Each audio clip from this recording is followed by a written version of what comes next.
Question number 1 आज हमने करना है। क्वेश्चन नंबर 1 में सिर्फ और सिर्फ डिबेंचर की इशुएंस को डिस्कस किया गया।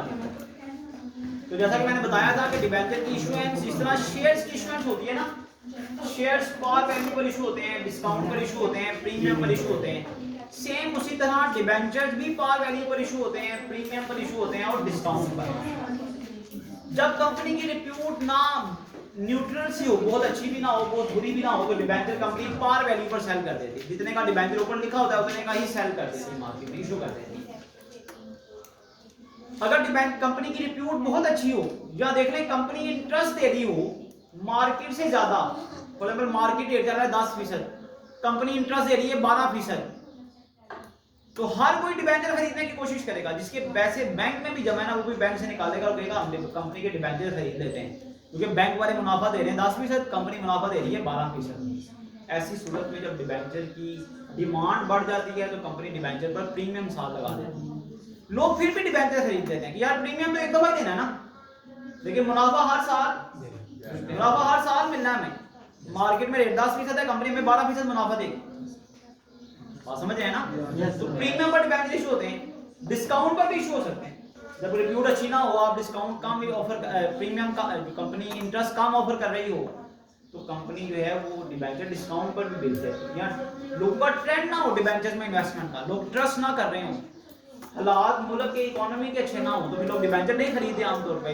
जब लोग डिबेंचर नहीं खरीदेंगे तो जाहिर बात है कंपनी को क्या करना पड़ेगा, डिस्काउंट देने पड़ेगा। बेटा सेम शेयर्स की तरह, जिस तरह शेयर्स का प्रीमियम अलग रखा जाता है, रिजर्व में लिखा जाता है, शेयर्स की डिस्काउंट अलग रखी जाती है, डेफर्ड कॉस्ट में लिखी जाती है, सेम उसी तरह ही डिबेंचर्स में भी होगा। शेयर में लोगों को शेयर खरीदने के लिए एप्लीकेशन देना पड़ती है। लोगों को शेयर खरीदने के लिए भाई डिबेंचर तो कंपनी बेच रही है ना, फिर लोग एप्लीकेशन क्यों देंगे? तो डिबेंचर में एप्लीकेशन नहीं है, लोग पैसे देंगे तो कंपनी बदले में उन्हें डिबेंचर जारी करते हैं। तो क्वेश्चन नंबर 1 सब लोग अगर आप पढ़ें तो लिखा हुआ है on 1 January 2017, on 1 January 2017 a company limited issued 5000 rupees ने लिखा हुआ, तादाद है 5000 डिबेंचर, 5000 वो कागज के टुकड़े, वो डॉक्यूमेंट, 12% डिबेंचर जिनके ऊपर लिखा हुआ है, उनके ऊपर लिखा हुआ है 12% वाले हैं, इन पर 12% मुनाफा मिलेगा ऑफ ₹100 ईच। हर डिबेंचर कितने का है? 12% वाले डिबेंचर है बेटा, 12% वाले डिबेंचर हैं। अब हर डिबेंचर 12% वाले डिबेंचर हैं, हर डिबेंचर कितने का है? At the rate of ₹100, 5000 debenture हैं, हर डिबेंचर 100 रुपए का है। इसका 5 लाख रुपए मालियत के डिबेंचर हैं, 5000 तादाद है, हर डिबेंचर 100 रुपए का है, 5 लाख रुपए उनकी मालियत बनती है। बेटा याद रखें, पाकिस्तान में जब आप करेंगे शेयर्स की वैल्यू ना गिवन हो तो 10 रुपये होती है, डिबेंचर्स की वैल्यू गिवन हो तो 100 रुपये होती है। शेयर की वैल्यू 10 रुपये, डिबेंचर्स की वैल्यू 100। अब इनके बारे में क्या लिखा हुआ है? What journal entries would be passed in each of the following case? क्या जर्नल एंट्री पास की जाएगी इन केसेस में? If they are issued at par, अगर ये डिबेंचर 5000 डिबेंचर पार वैल्यू पर इशू हो जाए तो क्या एंट्री होगी? बी पार्ट है जी, एट 10% प्रीमियम, 10% इजाफे के साथ बेचे जाएं तो क्या एंट्री होगी? सी एंट्री है जी, एट 10% डिस्काउंट, अगर 10% रियायत पर बेचे जाएं तो क्या एंट्री होगी? तो एंट्री करनी है जस्ट आपने इशुएंस की। मैंने आपको तरीका समझा दिया। इशुएंस का मतलब क्या है? डिबेंचर लोगों को देने हैं, उनसे पैसे लेने हैं और बदले में डिबेंचर उनको कागज के टुकड़े इशू कर देने हैं। जैसे जैसे वो कागज लोगों के पास जाता जाएगा आपकी लायबिलिटी बढ़ती जाएगी। जिसके पास कागज है वो क्लेम है ना, कभी भी आ जाएगा भाई कागज पकड़ो पैसे दो मुझे वापस। जिसको कागज दे रहे हैं वो कर्जा है ना भाई, जिसके पास वो कागज चला गया उससे समझने कंपनी ने कर्जा ले लिया। तो डिबेंचर इशू करना, डिबेंचर इशू करना पार वैल्यू पर बेटा, डिबेंचर इशू करना पार वैल्यू पर। इसका मतलब ये है जी 5000 डिबेंचर हैं, पार वैल्यू पर इशू हो रहे हैं, एट पार, पार वैल्यू पर इशू हो रहे हैं। इसका मतलब 100 के हिसाब से कंपनी के पास कितने पैसे आएंगे जी? कंपनी के पास 5 लाख रुपए आएगा। और कंपनी क्या एंट्री पास करेगी? शाबाश बुक्स पे देखें, कंपनी क्या एंट्री पास करेगी? At par company entry pass करेगी बेटा, बैंक अकाउंट डेबिट 12% डिबेंचर, सात डिबेंचर के उनका इंटरेस्ट लाजमी लिखना है। जितने फीसद वाले डिबेंचर हों 7 लाजमी लिखना है। 5000 डिबेंचर हैं, 100 रुपये उनके ऊपर लिखा हुआ है, तो कंपनी की लायबिलिटी बनी 5 लाख की। क्योंकि कंपनी ने लोगों से 5 लाख रुपया ले लिया, हर डिबेंचर के बदले में 100 रुपया कंपनी ने लिया, तो बैंक अकाउंट में पैसे आगे, बैंक अकाउंट डेबिट हो गया। डिबेंचर्स कंपनी की लायबिलिटी है, क्या होगी? क्रेडिट होगी। तो इसकी नरेशन है जी, इशू डिबेंचर एट पार्ट। ये फर्स्ट एंटिटी है। यहाँ मुश्किल है बड़ा, देखिए फर्स्ट चैप्टर आपने पढ़ा है, सेकंड चैप्टर पढ़ा है, डिबेंचर शेयर इशू करने का आपको पता है, इशू करने का पता है, तो डिबेंचर भी वैसे ही है, पार वैल्यू ऊपर लिखी होती है डिबेंचर की। तो पैसे लोगों से लिए, बैंक अकाउंट डेबिट हो गया, 12% डिबेंचर्स अकाउंट क्रेडिट हो गया। सेकंड में क्या लिखा हुआ जी? एट 10% प्रीमियम, डिबेंचर जारी किए जा रहे हैं, इशू किए जा रहे हैं 10% इजाफे के साथ। जब आप लोगों से 10% प्रीमियम लेंगे 100 वाले डिबेंचर पर, जब आप लोगों से 10% इजाफा लेंगे, 10% प्रीमियम लेंगे, 10 रुपए इजाफा ले रहे हैं ना, इसका मतलब हुआ 110 रुपए के डिबेंचर आप बेच रहे हैं। एक डिबेंचर बेटा है तो 100 का, लेकिन आप 10% मुनाफा ले रहे हैं, 10% मतलब 10 रुपए बन गया ना। 100 रुपए वाले डिबेंचर पर 10% मतलब 10 रुपए बन गया, तो ये कितना हो गया जी? 110 का डिबेंचर बेचना है। इसका मतलब हुआ जी 5000 डिबेंचर हैं, 110 रुपए के हिसाब से आप लोगों से लेंगे 5,50,000। इसमें से 100 के हिसाब से तो पार वैल्यू आ गई, 100 के हिसाब से तो क्या आ गई? Par value. 10 रुपए के हिसाब से क्या आ गया? प्रीमियम। तो 50,000 प्रीमियम है, 50,000 प्रीमियम है, और 5 लाख क्या है इनकी ओरिजिनल वैल्यू।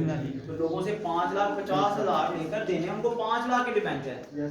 50,000 इजाफा जो लेने हैं वो किसमें लिखा जाएगा? प्रीमियम में लिखा जाएगा। बेटा इसकी एंट्री क्या पास की जाएगी? कंपनी के पास बैंक अकाउंट में कितनी अमाउंट आएगी? 5,50,000। बदले में कंपनी ने डिबेंचर इशू करने हैं। जब भी बेटा डिबेंचर इशू होने हैं 12% डिबेंचर्स अकाउंट क्रेडिट होना है। जब भी डिबेंचर इशू होने हैं 12% डिबेंचर्स अकाउंट क्रेडिट होना है। कितने डिबेंचर है बेटा? 5,000 डिबेंचर्स हैं at the rate of ₹100। Debenture हमेशा पार वैल्यू से, क्योंकि डिबेंचर्स के ऊपर लिखा हुआ है 100। Yes sir. आपकी कंपनी के 5,000 डिबेंचर ही इशू हो रहे हैं, तो ये 5 लाख से ही क्रेडिट होगा।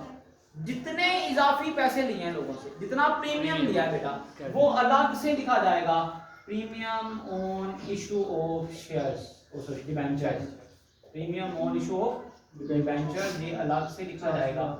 आपने वर्किंग में कैलकुलेट किया है, डिबेंचर्स का प्रीमियम कितना बनता है? 50। Issue debentures at premium, issue debentures at debentures आपने प्रीमियम पर जारी कर दी। अब थर्ड में क्या लिखा हुआ है जी? डिबेंचर्स आपने इशू किए हैं डिस्काउंट पर। भाई डिबेंचर पर डिस्काउंट कितनी है? 10% डिस्काउंट है। 100 वाला डिबेंचर है, उस पर 10% डिस्काउंट का मतलब है 10 रुपए डिस्काउंट हो गई। 100 वाला डिबेंचर 10 रुपए डिस्काउंट हो गई बेटा, 90 रुपए का डिबेंचर इशू है। इसका मतलब भी हुआ कि 5,000 डिबेंचर के आप लोगों से देंगे 90 रुपए के हिसाब से 4,50,000। 4,50,000 लोगों से देंगे, लेकिन देंगे उनको क्या? भाई उनको देंगे आप 5 लाख के डिबेंचर, 5 लाख रुपए मालियत के डिबेंचर उनको देंगे आप। 10 रुपए के हिसाब से आपने उनको क्या दे दी है? डिस्काउंट दे दी। मतलब 50,000 आपने उनको क्या दे दी है? डिस्काउंट दे दी। अब इसकी एंट्री क्या होगी जी? जब लोगों से पैसे लेंगे तो क्या होगा? बैंक अकाउंट में बेटा डेबिट हो जाएगा 4,50,000।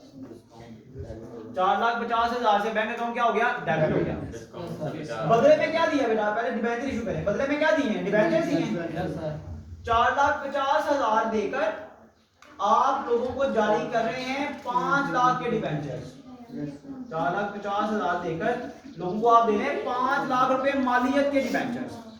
4,50,000 लिया है डिबेंचर दे रहे हैं 5 लाख के। इसका मतलब एक महंगी चीज दे रहे हैं कम पैसे लेकर, तो इसका मतलब हुआ आपने क्या दे दी है? डिस्काउंट दे दी। डिस्काउंट हमेशा क्या होती है? डेबिट होती है। और ये डिस्काउंट कौन सी है? Discount on issue of debenture. किस तरह देखें, जैसा बेटा देखिए शेयर्स का प्रीमियम होता था ना, तो कहाँ लिखते थे? क्रेडिट बैलेंस शीट में कहाँ लिखते थे बेटा? शेयर्स का प्रीमियम होता था तो बैलेंस शीट में रिजर्व में लिखा जाता था। शेयर्स की डिस्काउंट होती थी तो बैलेंस शीट में डेफर्ड कॉस्ट में लिखते थे।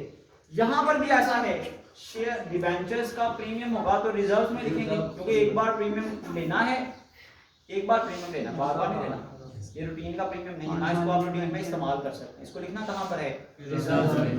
इस तरह ये जो डिस्काउंट है डिबेंचर्स की, ये भी एक बार आपने डिस्काउंट देनी है और इसका फायदा 5 साल आपको, 5 साल के लिए पैसे आपके पास आ जाएंगे, आपने 5 साल बिजनेस में इस्तेमाल करेंगे।